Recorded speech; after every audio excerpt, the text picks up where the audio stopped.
Hello दोस्तों, welcome back. Active directory के इस एपिसोड में आपका स्वागत है। दोस्तों, इस एपिसोड में हम बात करेंगे ग्लोबल कैटलॉग के बारे में। ग्लोबल कैटलॉग क्या होता है और कैसे काम करता है और क्यों रिक्वायर है, एक एक स्टेप्स वाइज हम जानेंगे हर एक चीज को। तो दोस्तों, अगर आप सिंगल फॉरेस्ट या सिंगल डोमेन पे काम कर रहे हो तो ग्लोबल कैटलॉग का रोल इतना इम्पोर्टेंट नहीं रहता है। बट अगर आप मल्टी फॉरेस्ट या मल्टी डोमेन पे आप काम कर रहे हो तब ग्लोबल कैटलॉग बहुत ही इंपॉर्टेंट रोल प्ले करता है। ठीक है। तो सबसे पहले हम जानते हैं कि ग्लोबल कैटलॉग क्यों रिक्वायर है। तो दोस्तों, ग्लोबल कैटलॉग क्यों रिक्वायर है फॉर ऑर्गेनाइजेशंस के लिए, तो उसके लिए मैंने जो हमारा हम अपने सेटअप को समझते हैं। लास्ट वीडियो में हमने पार्टीशंस के बारे में डिस्कस किया था और डेटाबेस एनटीडीएस के बारे में डेटाबेस। तो एक बार हम अपने सिनेरियो पे आ जाते हैं और फिर उसके बाद हम प्लेस करेंगे ग्लोबल कैटलॉग को अपने सिनेरियो में। ठीक है दोस्तों। तो सबसे पहले मैं अपना डायग्राम ओपन कर लेते हैं जो मैंने अभी तक का बनाया है। ये हमारा साइट है। ठीक है। ये हमारा फॉरेस्ट है और इस फॉरेस्ट के अंदर तीन डोमेन है। ठीक है। एक दिल्ली, यूपी और एचआर। ठीक है। लास्ट टाइम मैंने यूपी डोमेन आपके साथ में प्रमोट की थी और एचआर डोमेन मैंने खुद से प्रमोट की है। तो यहाँ पे क्या है, अभी सिर्फ और सिर्फ जीसी किसके पास में है? दिल्ली डोमेन के पास में। सिर्फ जीसी। जीसी हम ग्लोबल कैटलॉग को भी जीसी भी बोलते हैं। ठीक है। तो ये जीसी सिर्फ और सिर्फ किसके पास है? दिल्ली डोमेन के पास में। ठीक है दोस्तों। तो इस सेटअप को मैं कॉपी पेस्ट कर लेता हूँ नोटपैड पे, सॉरी एमएस पेंट पे, और फिर समझते हैं इसको हम अच्छे से। तो जीसी हमारा किसके पास है? जीसी हमारा है सिर्फ और सिर्फ दिल्ली के पास में। ठीक है दोस्तों, अब हम इसको समझते हैं अच्छे से। तो लास्ट वीडियो में हमने बात की थी कि हर डोमेन के पास में, हर डोमेन कंट्रोलर पे तीन पार्टीशंस। यहां पर मैं एप्लीकेशन पार्टीशन को कंसीडर नहीं कर रहा हूं। ठीक है। क्योंकि उसका रेप्लिकेशन डोमेन वाइज भी हो सकता है, फॉरेस्ट वाइड भी हो सकता है। तो मैं उसको कंसीडर नहीं कर रहा हूं। मैं यहां पर कंसीडर कर रहा हूं डोमेन पार्टीशन। ठीक है। हर डोमेन कंट्रोलर पे एक डोमेन पार्टीशन होगा। ठीक है। जो कि लास्ट वीडियो में हमने डिस्कस किया था, उस डोमेन का डोमेन पार्टीशन हर डोमेन कंट्रोलर पे होगा। जैसे इसके ऊपर ये दिल्ली डोमेन है तो इसके ऊपर दिल्ली डोमेन का पार्टीशन होगा। इस डोमेन पार्टीशन में यूजर, कंप्यूटर्स, प्रिंटर्स, etc। ठीक है। कॉन्फ़िगरेशन पार्टीशन भी इसके पास रहेगा और स्कीमा पार्टीशन भी रहेगा। Same for UP. यूपी के पास यूपी का डोमेन पार्टीशन रहेगा उसके डोमेन कंट्रोलर के ऊपर, वही सेम एचआर के पास। ठीक है। यहां तक का हमें समझ में आ गया। ठीक है। अब दोस्तों, जो मैंने बताया डोमेन पार्टीशंस में यूजर्स, कंप्यूटर्स होते हैं। तो दोस्तों, ये हमारा करंट सेटअप आपको समझ में आ गया। अब हम आगे बढ़ते हैं, अपनी पीपीटी पे आते हैं फिर से। ठीक है। तो अब हमारा पॉइंट है, नेक्स्ट पॉइंट है ऑब्जेक्ट सर्च। ठीक है। ऑब्जेक्ट सर्च दोस्तों क्या होता है? ठीक है। तो ऑब्जेक्ट सर्च क्या होता है? मान लीजिए कि इस डोमेन पे हैं आप। ठीक है, यूपी डोमेन, और यहाँ पर एक ऑब्जेक्ट है। ठीक है। इस वाली एचआर वाली डोमेन में एक ऑब्जेक्ट है यूजर वन @HR। ठीक है। आपको ये जो यूजर, यूपी की डोमेन से ये यूजर फाइंड करना है। तो अभी कोई पॉसिबिलिटीज है नहीं फाइंड करने की, क्योंकि हमारे पास ग्लोबल कैटलॉग तो है नहीं। ठीक है। तो ये ऑब्जेक्ट कैसे हम फाइंड कर सकते हैं? क्योंकि इस यूपी के पास जो इंफॉर्मेशन है अपनी डोमेन की इंफॉर्मेशन है, अपने यूजर्स की इंफॉर्मेशन है, कंप्यूटर की इंफॉर्मेशन है। ठीक है। इसके पास कोई इंफॉर्मेशन नहीं है कि एचआर में किस नाम से कौन यूजर है और दिल्ली में किस नाम से कौन सा यूजर है। ठीक है। ठीक है। तो इसको कोई इंफॉर्मेशन नहीं है कि कैसे ये फाइंड करे कि ये यूजर यहाँ पर है। इसको हम बोलते हैं ऑब्जेक्ट सर्च। ठीक है। सेकंड पॉइंट हम देख लेते हैं क्या है हमारा, थर्ड पॉइंट, ऑथेंटिकेशन। ठीक है। ऑथेंटिकेशन में क्या होता है दोस्तों कि मान लीजिए कि यहाँ पर एक कंप्यूटर है इस डोमेन से ज्वाइन, ठीक है। अब इस कंप्यूटर पे, ये कंप्यूटर है, और ये कंप्यूटर कौन सी, यूपी डोमेन में। अब इस कंप्यूटर पे ये यूजर वन, ठीक है, लॉगिन करना चाहता है। ये यूजर वन लॉगिन करना चाहता है। ये यूजर वन जैसे ही लॉगिन करेगा, इस डोमेन को तो पता नहीं है कि ये यूजर वन करेक्ट है या नहीं, क्योंकि इसके पास ना जीसी है, ठीक है। अब इसको तो पता ही नहीं है, ग्लोबल कैटलॉग है नहीं, ठीक है। तो इसको पता नहीं है क्योंकि इसके पास कोई इंफॉर्मेशन नहीं है, यहाँ पर कोई डेटाबेस नहीं है, इसके पास सिर्फ अपना डेटाबेस है। इसके पास भी सिर्फ अपना डेटाबेस है, ठीक है। इसके पास भी अपना डेटाबेस है, ठीक है। ये हम कंडीशन मान के चल रहे हैं कि तीनों के पास ग्लोबल कैटलॉग नहीं है, ठीक है। तीनों के पास ग्लोबल कैटलॉग नहीं है, ठीक है। तो अब ये यूजर का तो लॉगिन होगा नहीं, इसका लॉगिन डिनाई हो जाएगा, ठीक है। ये हमारा ऑथेंटिकेशन वाला टॉपिक हो गया, ठीक है। अब verify membership in the universal group in multi domain environment, ठीक है। दोस्तों, क्या होता है कि यूनिवर्सल हमारे ग्रुप्स, मैंने बताया था शायद, अभी तक ग्रुप्स का मैंने वीडियो नहीं बनाया, नेक्स्ट वीडियो में भी, नेक्स्ट टू नेक्स्ट ग्रुप्स का भी वीडियो बनाऊंगा। तो ग्रुप्स क्या होता है, कलेक्शन ऑफ यूजर्स और कलेक्शन ऑफ डिवाइस होते हैं, ठीक है। और तीन टाइप के ग्रुप्स बनते हैं हमारे, जो सबसे ज्यादा मैं इस वीडियो में जो सबसे इंपॉर्टेंट है वो है यूनिवर्सल ग्रुप। क्या होता है यूनिवर्सल ग्रुप, हमारा जो है क्रॉस डोमेन में उसके जो मेंबर बन सकते हैं वो किसी किसी भी डोमेन के बन सकते हैं, ठीक है। जस्ट सपोज मान लीजिए मैंने एक यूनिवर्सल ग्रुप यहाँ पे बना दिया, ठीक है, इस वाली डोमेन में, दिल्ली वाली डोमेन में, ठीक है। इसको मैं उठा के दिल्ली डोमेन में, ठीक है, मान लीजिए एक ये यूनिवर्सल ग्रुप मैंने बनाया है इस डोमेन में, ठीक है। अब उसका मेंबर, ठीक है, इस यूनिवर्सल ग्रुप का मेंबर यूपी का भी हो सकता है, ठीक है, और एचआर का भी हो सकता है। मेंबर मेंबर में यूजर अकाउंट भी हो सकता है और ग्रुप्स भी हो सकता है, ठीक है। तो अब क्या हो गया, ये तो मल्टी, ये जो आपका यूनिवर्सल ग्रुप हो गया, उसके मेंबर्स तो मल्टी डोमेन्स में है, मतलब किसी भी डोमेन्स में है, ठीक है। तो इसकी जो मेंबरशिप की इंफॉर्मेशन है वो कैसे पता चलेगी, क्योंकि आपके पास तो कोई ऐसा डेटाबेस है नहीं जिसमें सारे डोमेन, मल्टी डोमेन्स की इंफॉर्मेशन हो, ठीक है। तो ऐसा कोई डेटाबेस तो है नहीं, तो ये भी एक बहुत बहुत बड़ी प्रॉब्लम है, ठीक है। तो अब फोर्थ पॉइंट आते हैं हम, checking reference to object within a forest, ठीक है। अगर मान लीजिए एक आपका ऑब्जेक्ट है, मान लीजिए ये इसको एक ऑब्जेक्ट है जो यहाँ पर किसी ग्रुप में मैप है, ठीक है, उसका एसआईडी। अब वो आपको भी नहीं पता चलेगा क्योंकि आपके पास तो ग्लोबल कैटलॉग है नहीं, तो आप कैसे उस ऑब्जेक्ट के रेफरेंस की आईडीज को पता करोगे, ठीक है। इन सारी चीजों को सॉल्व करने के लिए ग्लोबल कैटलॉग इंट्रोड्यूस हुआ, ठीक है। अब ग्लोबल कैटलॉग क्या होता है, ठीक है। ग्लोबल कैटलॉग दोस्तों क्या होता है कि ये जो मैंने आपको बताई हैं कि ये डेटाबेस है इनिशियली इन सर्वर्स के पास, ठीक है। अगर मुझे ये पता है कि इस डोमेन के पास, इसमें यूजर्स कंप्यूटर्स आते हैं इस डोमेन के, यूपी डोमेन के, ठीक है। अगर मैं इसको, इस पे जीसी इनेबल करूं और दिल्ली वाले पे जीसी इनेबल करूं और इसका डेटा मैं उठा के यहाँ पर पार्शियल इंफॉर्मेशन डाल देता हूँ, ठीक है।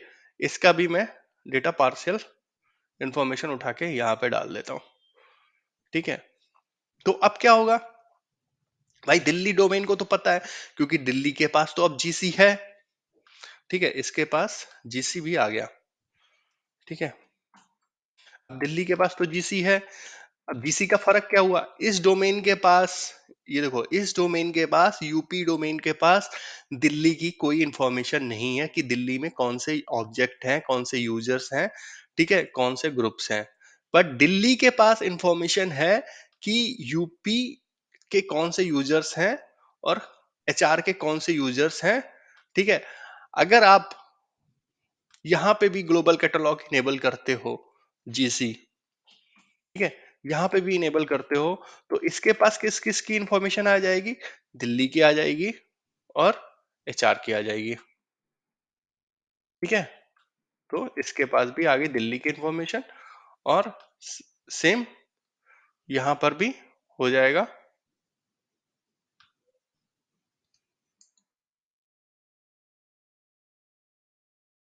एचआर की इंफॉर्मेशन,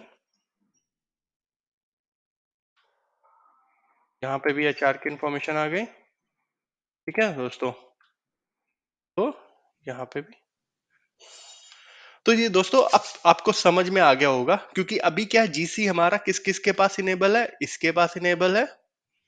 ठीक है, तो इसके पास पार्शियल इंफॉर्मेशन किस किस की है,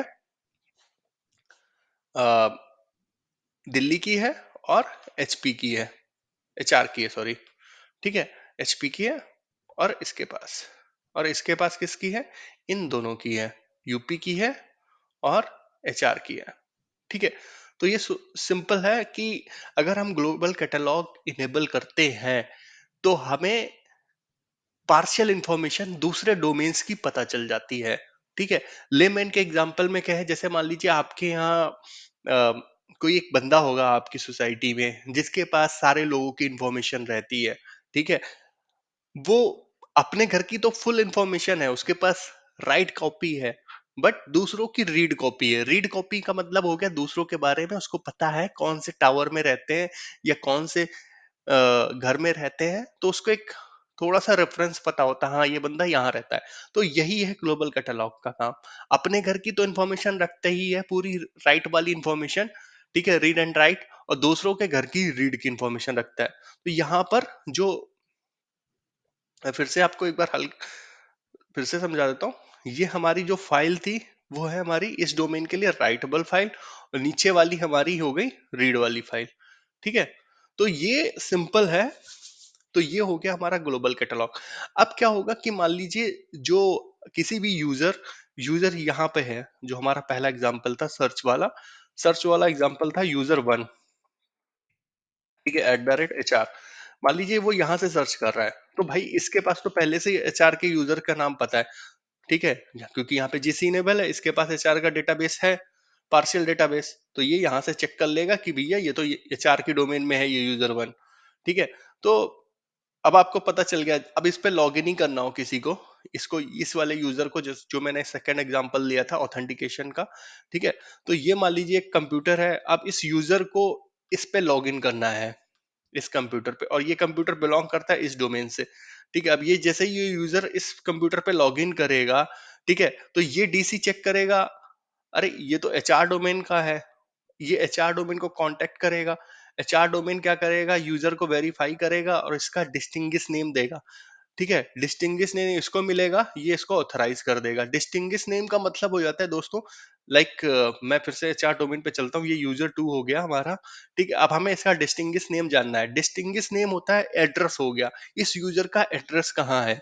ठीक है, जैसे हमारा कोई हमें मेल करता है पोस्ट ऑफिस से, तो हमें एड्रेस देना पड़ता है, वैसे ही इसका डिस्टिंग्विश नेम आप ये मान लो इसका एड्रेस हो गया। डिस्टिंग्विश नेम को देखने के लिए आपको व्यू पे एडवांस सेटिंग करनी पड़ेगी, एडवांस फीचर्स पे टिक करना पड़ेगा, और आईटी वाले ओयू पे फिर हम आ जाते हैं। ठीक है, तो ये डिस्टिंग्विश नेम यहाँ पर ग्लोबल कैटलॉग प्रोवाइड करता है। ठीक है, आप इस यूजर्स की प्रॉपर्टीज में एट्रीब्यूट्स में जाओगे तो आपको डिस्टिंग्विश नेम मिल जाएगा। ठीक है, ये थोड़ा स्लो चल रहा है मेरा सिस्टम, तो ये आपको होपफुली समझ में आ गया होगा। जब तक ये ओपन होता है हम तीसरे पॉइंट पे बढ़ते हैं। अब तीसरा पॉइंट हमने क्या डिस्कशन किया था, verifying membership in the universal group. ठीक है, तो वैसे ही अब इस यूजर का जितने भी ये मेंबर्स होगा, ये यूजर 1 मान लीजिए बहुत सारे ग्रुप्स का मेंबर्स है, ठीक है, यूनिवर्सल ग्रुप का। तो अब यूनिवर्सल ग्रुप में हो सकता है इसका ग्रुप भी पड़ा हो, इसका एक यूजर हो। ठीक है, तो ये जैसे ही यहाँ पर इस यूजर की लॉगिन करेगा, ठीक है, जब यूजर लॉगिन करता है, तो ये सबसे इंपॉर्टेंट क्वेश्चन है, जब यूजर लॉगिन करता है, ठीक है, जब यूजर लॉगिन करता है, ये मान लीजिए यूजर 1 है, ठीक है, ये लॉगिन करने जा रहा है। ठीक है, अब यूजर 1 अपना यूजर नेम एंड पासवर्ड डालेगा। ठीक है, यूजर नेम पासवर्ड डालता है ये यूजर, तो यहां पर आ जाते हैं हम अकाउंट, ये मान लीजिए यूजर 1 है, यूजर 2 लिखा है, हम इसको यूजर 1 मान लेते हैं। ठीक है। यहाँ पर देखिए दो टाइप है लॉगिन करने के। एक है ऊपर का जिसको हम बोलते हैं यूपीएन, नीचे है हमारा नेट लॉग ऑन वाला लॉगिन। ठीक है, यूपीएन में क्या आ जाता है, यूजर का नाम और उसका नोटपैड, ठीक है, यूजर का नाम और उसकी डोमेन। ठीक है, यहां पर उसकी डोमेन है लर्न एजोर इन हिंदी, ठीक है, डॉट ऑनलाइन। ठीक है, ये हो गया, और साथ में इसका पासवर्ड, ये हो गया इसका ऑथेंटिकेशन।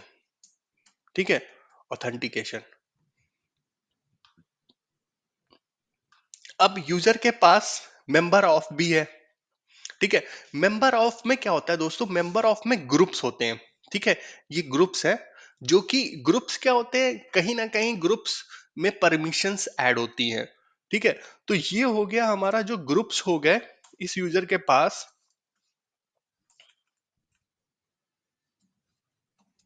ये हो गया हमारे ऑथराइजेशन। ठीक है,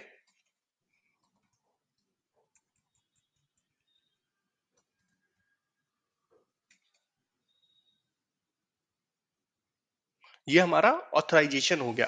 ठीक है, ये हमारा हो गया ऑथेंटिकेशन, ये हमारा हो गया ऑथराइजेशन। ऑथराइजेशन का मतलब हो गया कि यूजर्स किन किन चीजों पे एक्सेस है, उसे किन फोल्डर्स पे एक्सेस है, या किस कंप्यूटर पे उसे एक्सेस है। ठीक है, ये दोनों चीजें अलग होती हैं। ऑथेंटिकेशन अलग है, ऑथराइजेशन।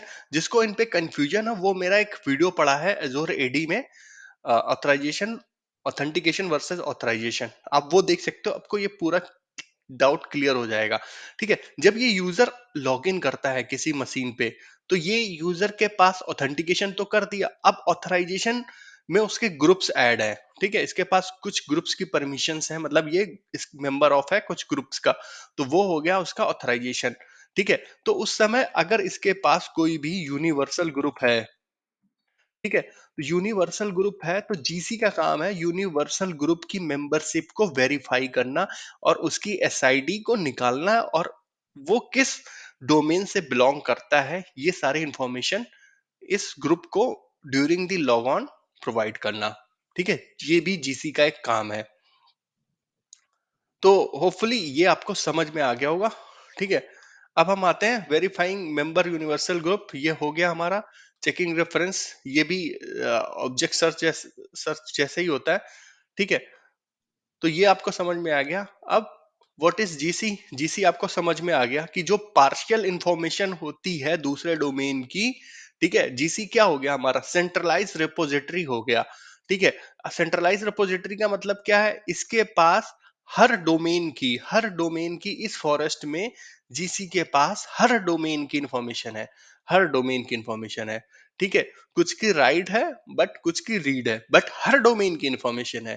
ठीक है, अपने की राइट है और दूसरों की रीड है, पर इसके पास हर डोमेन की इंफॉर्मेशन है। तो दोस्तों आपने देख लिया, ये राइट पार्टीशन है और ये रीड पार्टीशन है। इसको कभी कभी हम एक्सटेंडेड पार्टीशन भी बोलते हैं, रीड वाले को। ठीक है, अब हमें कैसे पता चले कि कितने पार्टीशंस हैं इस डोमेन कंट्रोलर के पास, DC01 के पास। ठीक है, ये DC01 है जिसके ऊपर अभी ग्लोबल कैटलॉग इनेबल है। हमें कैसे आइडेंटिफाई करें कि इसके पास कितने पार्टीशंस हैं, 3 पार्टीशंस तो हमें पता है, और ये 2 पार्टीशंस जो नए ऐड हुए हैं उनको हम कैसे चेक करें। ठीक है, उसके लिए हमें क्या करना पड़ेगा दोस्तों, डीसी पे लॉगिन करना पड़ेगा, और सबसे पहले हमें ADSI एडिट को ओपन करना पड़ेगा। ADSI एडिट को ओपन करने के बाद, ये हमने ADSI एडिट को ओपन किया। ठीक है, अब हमें क्या करना पड़ेगा कि इस पे हमें जीसी को कनेक्ट करना पड़ेगा, ग्लोबल कैटलॉग के डेटाबेस को।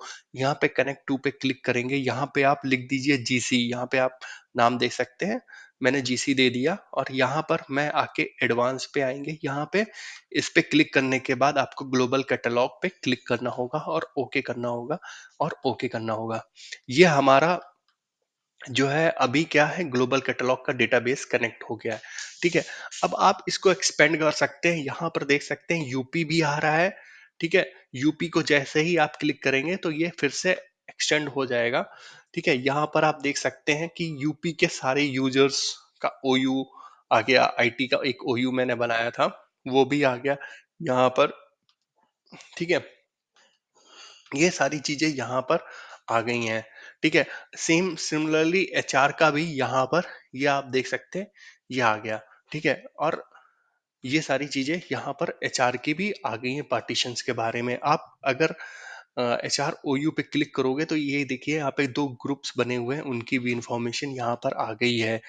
ठीक है, अगर आप यहाँ पर आई टी ओ यू पे क्लिक करोगे तो यहाँ पे यूपी के अंदर जो आईटी ग्रुप बने हुए हैं उनकी भी इंफॉर्मेशन आ गई और उनका डिस्टिंग्विश नेम भी आ गया, किस लोकेशन पे वो जाके बने हुए हैं। ठीक है, जो कि ये ग्लोबल कैटलॉग प्रोवाइड करता है। ठीक है, तो ये आपको समझ में आ गया पार्टीशंस ये। और अब हम देखते हैं कि पावर सेल के थ्रू हमें थोड़ा सा और क्लियरिटी मिल जाती है। पावर सेल मैं कनेक्ट करता हूँ यहाँ पर। ठीक है, पावर सेल के थ्रू हम देखते हैं, ये अभी हम किस दिल्ली डोमेन के ऊपर है।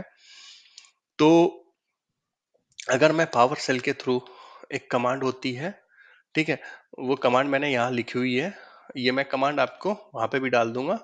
ठीक है, चलिए हम इस कमांड को पहले समझ लेते हैं। ठीक है, अभी इस कमांड का मतलब है गेट एडी डोमेन। ठीक है, गेट एडी डोमेन कंट्रोलर। इस डोमेन कंट्रोलर पे जो भी इंफॉर्मेशन है उसको मैं फैच करना चाहता हूँ। ठीक है, मैंने सर्वर का नाम दे दिया इस डोमेन कंट्रोलर के सर्वर का नाम, और सेलेक्ट ऑब्जेक्ट एक पैरामीटर है जिसको पास किया, और मैंने डाला एक्सटेंडेड प्रॉपर्टीज पार्टीशंस। ठीक है, एंटर किया, हिट एंटर किया। ठीक है, तो आप यहाँ पर आके देखिए, ये बहुत इंपॉर्टेंट आउटपुट मिला है। यहाँ पर हमें डीसी फॉरेस्ट डीएनएस जोन है जो कि डीएनएस से रिलेटेड है, और डोमेन डीएनएस जोन है जो कि एप्लीकेशन जोन है डीएनएस से रिलेटेड।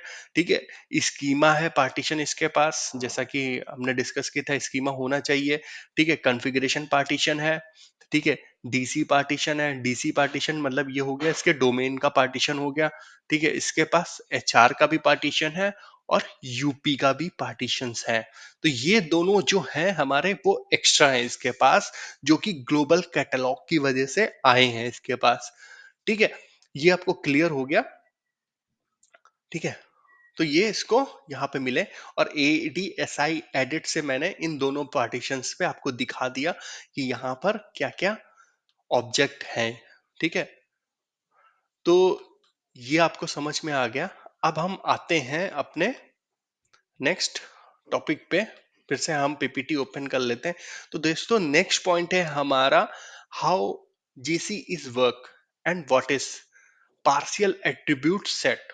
ठीक है, तो दोस्तों जैसा मैंने बताया आपको, जीसी के पे क्या हो गया, जीसी हमारा ये एट्रीब्यूट्स। ठीक है, एक यूजर हमने बनाया। ठीक है, एक यूजर बनाया, और यूजर्स के पास बहुत सारे एट्रीब्यूट्स हैं, कंप्यूटर्स के पास बहुत सारे एट्रीब्यूट्स हैं। ठीक है, सारे के सारे एट्रीब्यूट्स में जो वैल्यू डाली हमने, ठीक है, वो जाके किसके पास सेव हो गई, डोमेन पार्टीशन में सेव हो गई। ठीक है, अब उस डोमेन, जैसे ही हमने किसी नेक्स्ट डोमेन कंट्रोलर पे जीसी इनेबल किया नेक्स्ट डोमेन में, ठीक है, वो पार्टीशन की पार्शियल इंफॉर्मेशन जाके उसके पास चली गई, जीसी के पास। ठीक है, अब कौन कौन से एट्रीब्यूट्स जाएंगे, ठीक है, क्योंकि स्कीमा में एक यूजर के लिए तो बहुत सारे एट्रीब्यूट्स हैं, बट कौन कौन से एट्रीब्यूट उसके पास जाएंगे उसको हम बोलते हैं पार्शियल, उन एट्रीब्यूट्स को हम बोलते हैं पार्शियल एट्रीब्यूट सेट। ठीक है, अब हम आते हैं, स्कीमा से कनेक्ट करते हैं इस सर्वर को। ठीक है, स्कीमा से कनेक्ट करते हैं इस सर्वर को। स्कीमा से कनेक्ट करने के लिए आपको एमएमसी ओपन करना पड़ेगा। एमएमसी ओपन करने के बाद, ठीक है, आप स्कीमा से, क्योंकि इस डोमेन कंट्रोलर पे स्कीमा मेरा पहले से रजिस्टर्ड है, इसलिए मैं इजीली स्कीमा से कनेक्ट कर पा रहा हूं। अदरवाइज आपको पहले स्कीमा रजिस्टर्ड करना पड़ेगा, और फिर उसके बाद आप स्कीमा को ओपन कर सकते हो, उसके कंसोल को। ठीक है, ये नेक्स्ट क्लास में मैं आपको एफएसएमओ वाली क्लास में आपको बताऊंगा कैसे रजिस्टर्ड करते हैं और कैसे स्कीमा पे काम भी करते हैं। वैसे मैं इससे पहले वाली पार्टीशन वाली क्लास में आई थिंक बता चुका हूँ, तो आप उसको भी चेक कर सकते हो। ठीक है, तो यहाँ पर देखिए थाउजेंड्स ऑफ एट्रीब्यूट्स हैं। ठीक है, यहाँ पर एट्रीब्यूट्स हैं, बहुत सारे हैं। जैसे अकाउंट एक्सपायरी है, अगर मैं इस पे क्लिक करूं तो ये एट्रीब्यूट्स हमारा, अगर इस एट्रीब्यूट्स पे मैं यहाँ पे टिक कर देता हूं तो ये एट्रीब्यूट्स हमारा पार्शियल एट्रीब्यूट सेट बन जाएगा। ठीक है, अगर यहाँ पे अनटिक है तो ये एट्रीब्यूट्स सिर्फ और सिर्फ स्कीमा के लिए है, ना कि ग्लोबल कैटलॉग के लिए। ठीक है, सबसे पहली बात ये है, इस एट्रीब्यूट्स का जो वैल्यू होगी, ठीक है, वो जाके डोमेन पार्टीशन में तो सेव होगी, बट ग्लोबल कैटलॉग के पास नहीं होगी। ठीक है, ये भी आपको क्लियर हो जाए। ठीक है, अब हम कुछ ऐसे एट्रीब्यूट्स ढूंढते हैं यहाँ पर जिनके पास ये यस होगा। तो सैम अकाउंट सबसे बढ़िया एग्जांपल है सैम अकाउंट का। ठीक है, सैम अकाउंट में देखिए आप, ये एट्रीब्यूट्स हमारा रिप्लिकेट हो रहा है। ठीक है, ग्लोबल कैटलॉग के लिए, तो इस एट्रीब्यूट्स की इंफॉर्मेशन ग्लोबल कैटलॉग के पास रहेगी। ठीक है, डोमेन पार्टीशन के पास भी रहेगी। ठीक है, तो ये एट्रीब्यूट्स ऐसा है जो दोनों तरफ होगा, मतलब पार्शियल इंफॉर्मेशन नेक्स्ट डोमेन के पास भी रहेगी इस एट्रीब्यूट्स की, और खुद डोमेन के पास भी रहेगी, खुद की डोमेन कंट्रोलर के पास भी रहेगी। ठीक है, तो ये आपको समझ में आ गया। अब यहां पर हमारे पास थाउजेंड्स ऑफ एट्रीब्यूट्स हैं। ठीक है, अब हमें कैसे पता चले कि कौन सा एट्रीब्यूट्स है, कितने एट्रीब्यूट्स हैं जो पार्शियल एट्रीब्यूट सेट्स में आते हैं। ठीक है, ये तो बहुत सारे एट्रीब्यूट्स हैं, इनमें फाइंड करना इम्पॉसिबल है। ठीक है, यहाँ पर अगर ये टिक नहीं है, किसी पे होगा किसी पे नहीं होगा। ठीक है, तो उसको कैसे हम कर सकते हैं, उसके लिए एक आपको एडीएसआई एडिट पे आना पड़ेगा। ठीक है, एडीएसआई एडिट पे आओगे आप। ठीक है, यहां से आप इसको डिलीट करोगे। ठीक है, पहले मैं आपको ये भी समझा दूं, अगर मान लीजिए ये यहाँ पे सेम अकाउंट पे ये टिक है, तो ये पार्शियल एट्रीब्यूट्स है, और इसके लिए एक कंडीशंस होती है, इस मेंबर पार्शियल एट्रीब्यूट्स ट्रू होना चाहिए। कहाँ पे? एडीएसआई एडिट के एट्रीब्यूट्स में। ठीक है, एडीएसआई एडिट्स मैं ओपन कर ले रहा हूं, और किसको कनेक्ट करता हूं मैं? स्कीमा को कनेक्ट कर लेता हूं। दोस्तों, स्कीमा कंसोल ओपन हो गया है। आप यहाँ पे देख सकते हो एट्रीब्यूट स्कीमा। यहाँ पे दो ऑप्शन आते हैं आपके पास, क्लासेस स्कीमा और एट्रीब्यूट स्कीमा। हम अभी एट्रीब्यूट स्कीमा पे काम कर रहे हैं, मतलब बात कर रहे हैं। तो एट्रीब्यूट स्कीमा पे आप एक एट्रीब्यूट सर्च करोगे, यहाँ पर इस मेंबर ऑफ पार्शियल सेट, यहाँ पे देखिए नॉट सेट है। ये दैट मीन्स ये एट्रीब्यूट स्कीमा का तो पार्ट है। ठीक है, और डोमेन पार्टीशन का पार्ट है, बट जो है ये एट्रीब्यूट जो है ग्लोबल कैटलॉग का पार्ट नहीं है। ठीक है, तो हमें क्या है, यहाँ पर बहुत सारे एट्रीब्यूट्स हैं, उनमें से जो इस member of partial attribute true होगा, ठीक है, हमें उन एट्रीब्यूट्स को यहाँ से फाइंड करना है। तो ये बहुत थोड़ी सी टफ जॉब होती है यहाँ से फाइंड करना। तो उसके लिए क्या होता है, एक पावर सेल कमांड है। ठीक है, ये है पावर सेल कमांड। इस कमांड को आप यूज करके उन एट्रीब्यूट्स को फाइंड कर सकते हो। ठीक है, कौन कौन से एट्रीब्यूट्स हैं। ठीक है, आप यहाँ पे लिखोगे तो ये सारे एट्रीब्यूट्स आ गए। ठीक है, अब इस पावर सेल कमांड को समझ लेते हैं। तो इस ये पावर सेल कमांड क्या है? Get AD object search base हमारा क्या है? स्कीमा कॉन्फ़िगरेशन, और ये हमारी डोमेन का नाम हो गया, जिसपे मैंने एलडेप फिल्टर डाला है, इस member of partial attributes true. ठीक है, प्रॉपर्टीज, ठीक है, उसका जो नाम है वो आ जाएगा, डिस्प्ले हो जाएगा। ठीक है, तो ये आप कमांड यूज कर सकते हो अगर आपको सिर्फ एट्रीब्यूट्स फाइंड करने हैं।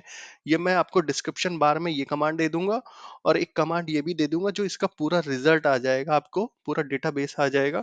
ठीक है, आप इस कमांड को ऐसे भी यूज कर सकते हो, cls। ठीक है, अब मैं इस कमांड को ऐसे भी यूज कर सकता हूँ। यहाँ पर मैंने प्रॉपर्टीज पे स्टार लगा दिया। ठीक है, तो ये सारे एट्रीब्यूट के साथ में उनकी डिटेल्स भी हमें मिल गई हैं। आप यहाँ पे देख सकते हो कि ये हो गया हमारा, ये एक डिटेल्स है एक एट्रीब्यूट्स की पूरी कब बना है, वो सारी चीजें यहाँ पे लिख के आई हैं। ठीक है, मैंने इसको एक्सेल में किया है। इसको मैं एक्सेल आपको दिखा देता हूँ, ये कैसी वैल्यू आती है ये है वो एक्सेल की वैल्यू। ये देखिए सारे एट्रीब्यूट्स के बारे में, जितने भी एट्रीब्यूट्स हैं ग्लोबल कैटलॉग के पास, ये 202 एट्रीब्यूट्स हैं ग्लोबल कैटलॉग के पास, जो कि वो यूज करता है, ग्लोबल कैटलॉग यूज करता है ड्यूरिंग दी लॉग ऑन और ग्रुप मेंबरशिप फाइंड करने के लिए यूनिवर्सल ग्रुप की। तो ये है एट्रीब्यूट्स, और इस पे ये जो एट्रीब्यूट्स ट्रू है, ये मैंने जो हमारी पावर सेल है स्क्रिप्ट के थ्रू जो आया है वो ये इन एट्रीब्यूट्स पे जो ट्रू है वो निकाला है मैंने। ठीक है, तो ये आपको समझ में आ गया होगा।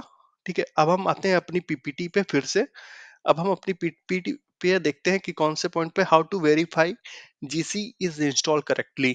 ठीक है, तो दोस्तों ये बहुत ही इजी है। जब आप फर्स्ट टाइम डोमेन कंट्रोलर बनाने जाते हो, ठीक है, मान लीजिए आपका फेस एनवायरनमेंट है, अभी तक कोई डोमेन कंट्रोलर नहीं है, आप फर्स्ट डोमेन कंट्रोलर जब बनाने जाते हो, ये फर्स्ट डीसी है आपके एनवायरनमेंट का। ठीक है, फर्स्ट डीसी, तो आप उस पे जब forest role AD ADDS service install करने जाते हो, तो उस टाइम पे आपको जीसी, ये जो ना मैंडेटरी हो जाता है इस पे जीसी इंस्टॉल करना। ठीक है, बिना जीसी आप टिक किए, बिना डीसी को चेक मार्क किए हुए आप आगे नहीं जा सकते हो। तो first domain controller by default हमारा जीसी बन जाता है। ठीक है, तो ये आपको समझना होगा, फर्स्ट डोमेन कंट्रोलर हमारा जीसी बन जाता है। ठीक है, तो दोस्तों आते हैं हम अपने डोमेन कंट्रोलर के ऊपर और ओपन करते हैं इवेंट। ठीक है, जब हम अपना first time domain control promote करते हैं, प्रमोट करने के तुरंत बाद, हाफ एन आवर के बाद सिस्टम सर्वर रिबूट होता है। रिबूट होने के बाद एक इवेंट जनरेट होता है 1119। ठीक है, आप इसको यहाँ पे फाइंड कर सकते हो 1119। ठीक है, अभी वो इवेंट होगा नहीं मेरे में, क्योंकि क्या है, मेरा डोमेन कंट्रोलर प्रमोट हुए काफी दिन हो गए हैं, और इवेंट जो सेव होते हैं, ज्यादा से ज्यादा आप देख रहे हो कि इवेंट की जो डेट आ रही है वो 1/4 आ रही है लास्ट इवेंट की। तो 4 जनवरी है, तो उसके पहले के इवेंट यहाँ पर कोई भी अवेलेबल नहीं है। तो ये एक तरीका है जो देखने का। और दूसरा तरीका क्या है दोस्तों, कि आप जो ना, जब हमारा डोमेन कंट्रोलर प्रमोट होता है तो सब डीएनएस रिकॉर्ड्स बन जाते हैं। तो आप सबसे पहले क्या करोगे, डीएनएस रिकॉर्ड्स एसआरवी सर्विस में टीसीपी में जाओगे। ठीक है, पहले डोमेन की टीसीपी सर्विस में, यहाँ पर आप जीसी का, ये देखिए जीसी का डीएनएस रिकॉर्ड बन गया है। ठीक है, आप इसके थ्रू भी वेरीफाई कर सकते हो कि ये। और तीसरा तरीका क्या है, आप एडी गेट एडी फॉरेस्ट, ठीक है, ये कमांड आप टाइप करोगे तो आपको यहाँ पर दिखने लगेगा ये कौन सा ग्लोबल कैटलॉग सर्वर है। ठीक है, ये 3 तरीके होते हैं जिससे हम फाइंड कर सकते हैं कि ग्लोबल कैटलॉग सर्वर अभी अवेलेबल है। और चौथा तरीका ये है दोस्तों, साइड एंड सर्विसेज पे आप देख सकते हो, साइड एंड सर्विसेज पे। ठीक है, साइड एंड सर्विसेज आप ओपन करोगे तो वहां पे जो है आप ग्लोबल कैटलॉग सर्वर को इनेबल और डिसेबल कर सकते हो उसके थ्रू। ठीक है, यहाँ पे जैसे हम आते हैं साइड एंड सर्विसेज पे, एनटीडीएस पे आते हैं। ठीक है, एनटीडीएस को मैं ओपन कर लेता हूँ। ठीक है, एनटीडीएस को ओपन कर लेता हूँ यहाँ पर, एनटीडीएस। ठीक है, ये आ गया हमारा, यहाँ पे देखिए आप, ये आ रहा है। अगर मैं इसको अनटिक कर देता हूँ तो ये ग्लोबल कैटलॉग सर्वर नहीं बनेगा, मतलब रिमूव हो जाएगा ग्लोबल कैटलॉग रोल यहाँ से। ठीक है, जैसे मैंने यूपी का किया था, यूपी में एक्चुअली जब मैंने इस सर्वर को प्रमोट किया था तब ये ग्लोबल कैटलॉग सर्वर था, पर मैंने इसको क्या किया, बाद में अनटिक कर दिया। आप इसको प्रमोट भी कर सकते हो, यहाँ पे क्लिक करके ओके करोगे तो ये टाइम लेगा, एक टाइम टेकिंग प्रोसेस है। ठीक है, तो ये सर्वर आपका ग्लोबल कैटलॉग सर्वर बन जाएगा आफ्टर रिबूट। ठीक है, आफ्टर रिबूट ये क्या होगा कि जैसे ही रिबूट होने के बाद इसके ऊपर क्या पार्शियल कॉपी हो जाएंगी, किसकी, यूपी का मैंने किया तो दिल्ली की और एचआर की, दोनों की पार्शियल डोमेन कॉपी इसके पास आ जाएंगी। तो ये टाइम टेकिंग प्रोसेस है, मतलब 10 से 15 मिनट आप एक्स्ट्रा मान लो, क्योंकि मेरे पास तो ज्यादा डेटाबेस है नहीं, यूजर्स कम है। आपके पास, आपके अगर रियल एनवायरनमेंट में अगर आप काम कर रहे हो तो उसमें ये टाइम टेकिंग प्रोसेस है। ठीक है, अब हम आते हैं अपनी पीपीटी पे अगेन। दोस्तों ये हमारी पीपीटी का लास्ट पॉइंट है, how many domain controller catalogue I have. ठीक है, तो कितने डोमेन कंट्रोलर हमें चाहिए सिंगल डोमेन पे और मल्टी डोमेन पे? दोस्तों, अगर आप सिंगल डोमेन यूज कर रहे हो तो आपके पास एक सिंगल सर्वर होगा डोमेन कंट्रोलर, जिसके ऊपर मे बी आपका फॉरेस्ट भी होगा और डोमेन भी होगा। ठीक है, तो बाय डिफॉल्ट उस पे डोमेन कंट्रोलर पे ग्लोबल कैटलॉग इनेबल होगा। मान लीजिए कि आपके पास एडिशनल डोमेन कंट्रोलर है। ठीक है, सिंगल डोमेन है बट आपके पास डोमेन कंट्रोलर बहुत सारे हैं। तो मेरा वहां पे सजेशन है कि आप सबके ऊपर ग्लोबल कैटलॉग इनेबल रखिए। ठीक है, अगर आपके पास मल्टी डोमेन है, ठीक है, मल्टी डोमेन वाला एनवायरनमेंट है जैसा अभी इस लैब में हमने डिस्कस किया। ठीक है, इस एनवायरनमेंट में मेरा सजेशन तो यही है, सबके ऊपर आप ग्लोबल कैटलॉग इनेबल रखिए। ठीक है, बट माइक्रोसॉफ्ट क्या कहता है उसका देख लेते हैं। ठीक है, माइक्रोसॉफ्ट कहता है कि अगर आपके पास कोई एप्लीकेशन है किसी एनवायरनमेंट में जिसकी रिक्वायरमेंट ग्लोबल कैटलॉग है, तो आपको उस एनवायरनमेंट में ग्लोबल कैटलॉग रखना ही पड़ेगा। एप्लीकेशन कौन सा? एक्सचेंज हो गया। एक्सचेंज जनरली ग्लोबल कैटलॉग को यूज करता है ग्रुप्स की मेंबरशिप, यूनिवर्सल ग्रुप्स की मेंबरशिप को आइडेंटिफाई करने के लिए। ठीक है, अगर आपके पास मोर देन 100 यूजर हैं किसी लोकेशन में, तब भी आपको ग्लोबल कैटलॉग प्लेस करना पड़ेगा उस लोकेशन में। ठीक है, अगर आपके पास जो है बैंडविड्थ अच्छी है, 100% अवेलेबल है, और जो है यूजर का जो परफॉर्मेंस है, रोमिंग परफॉर्मेंस है, रोमिंग प्रोफाइल का परफॉर्मेंस है, एक्सेप्टेबल है, तब आप ग्लोबल कैटलॉग को नहीं रख सकते। अगर उनका परफॉर्मेंस अच्छा नहीं है, तब आपको ग्लोबल कैटलॉग रखना पड़ेगा। ठीक है, ये हो गया आपका रोमिंग प्रोफाइल। अगर है आपके पास तो आप ग्लोबल कैटलॉग, सजेशन है माइक्रोसॉफ्ट का, रखिए।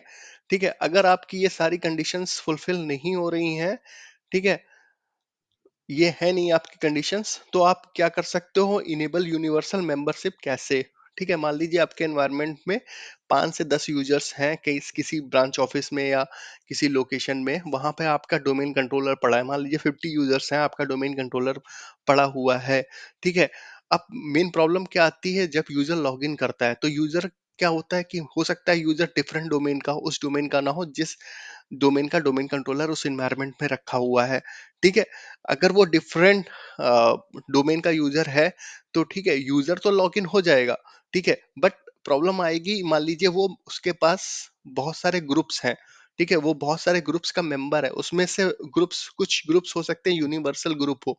ठीक है, आप यूनिवर्सल ग्रुप की आइडेंटिफिकेशन, ठीक है, मेंबरशिप की आइडेंटिटी, यूनिवर्सल ग्रुप किसका मेंबर है, ठीक है, यूनिवर्सल ग्रुप का कौन मेंबर है, उसको आइडेंटिफाई करने के लिए टाइम लग जाता है, क्योंकि आप हो सकता है आपके एनवायरनमेंट में मल्टी डोमेन में हो सकता है 20 डोमेन हो। ठीक है, तो उसके लिए क्या आप कर सकते हो, इनेबल यूनिवर्सल ग्रुप मेंबरशिप। ठीक है, मान लीजिए मैं एचआर पे आ जाता हूँ। ठीक है, ये हमारी एचआर डोमेन हो गई। ठीक है, अगर मैं यहाँ पर इस प्रॉपर्टीज पे आ जाता हूँ, तो यहाँ पर एक ऑप्शन आएगा, इनेबल यूनिवर्सल ग्रुप मेंबरशिप कैसे। ठीक है, आप इसको सीएन दिल्ली भी कर सकते हो, क्योंकि अभी मेरे पास सिर्फ दिल्ली लोकेशन से ये डायरेक्टली कनेक्ट है। ठीक है, तो मैं इसको अप्लाई करूंगा। अब ये क्या करेगा कि ये अपने पास कैसे में यूनिवर्सल ग्रुप की मेंबरशिप की इंफॉर्मेशन पहले से ही स्टोर करके रखेगा, बार बार ग्लोबल कैटलॉग के पास रिक्वेस्ट नहीं भेजेगा। ठीक है, तो ये भी आप एक काम कर सकते हो।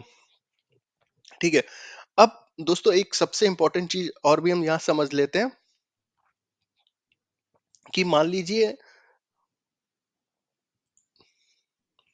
ठीक है, जस्ट सपोज मान लीजिए कि आपके पास अ, ये एक डोमेन है, एक ये डोमेन है, एक ये डोमेन है। ठीक है, इस डोमेन में ये एक डोमेन कंट्रोलर है हमारा। ठीक है, अब क्या है कि आपके पास यहाँ पर एक, ये इस डोमेन में जीसी इनेबल है। ठीक है, इस डोमेन में जीसी नहीं है, नो जीसी। ठीक है, मैं जीसी, नो जीसी लिख दे रहा हूँ, और यहाँ पर भी नो जीसी है। ठीक है, और ये यहाँ पर एक यूजर, ये एक लैपटॉप डिवाइस है जो इससे कनेक्ट है, ये लैपटॉप डिवाइस है। ठीक है, ये इस डोमेन में है। अब एक यूजर इस पे लॉगिन करता है और यूजर इस डोमेन का है। ये डोमेन मान लेते हैं हम बी है। ठीक है, ये हमारे बी डोमेन है, बी डोमेन।